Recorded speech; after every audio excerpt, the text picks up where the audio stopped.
All right, next we're focusing on construction issues, which may equate to poor workmanship, poor planning, or even bad materials, right? The first one is compaction deficiencies.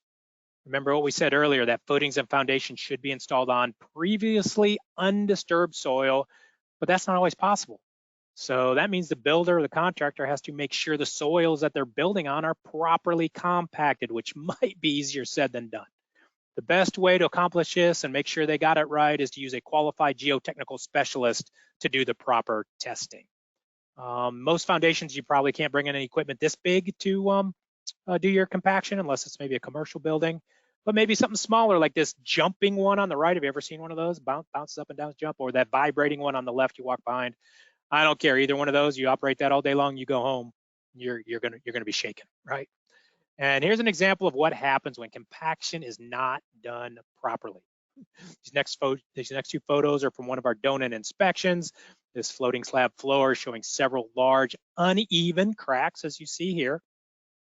And speaking of out of plane, look at this photo. One side is a full 1/2 inch higher than the other side. So we know this is not shrinkage cracks. This is a settlement issue, and on this one, our engineer did determine this was a result of poor compaction under the slab. And like anything, if not built properly and to the proper codes, there could be problems, right? There are specific codes for footing sizes and foundation construction, and there should be engineered drawings followed to do that correctly. Unfortunately, not all buildings were built following current codes, and not all codes are even followed now when they build buildings, and then things fail, and then they become your next claim to try to figure out what happened. All right, now we're going to talk about basement wall failures, which are also common scenarios our engineers are called upon to help determine what happened, right? Concrete and reinforced masonry units, so CMU block walls, have similar strength characteristics, all right? So, but we need to compare compression strength versus tension strength. So they both have very good compression strength, meaning they hold the weight of the building going straight down. That's the compression strength. But they are, both types are very weak in tension strength, meaning the pressure put on them from the side. In this case, that's the soil pushing on it. And if you want to get technical, the formula is that tension strength would be about 1/10 of its compression strength. Sounds like a good job for an engineer to figure that one out, right?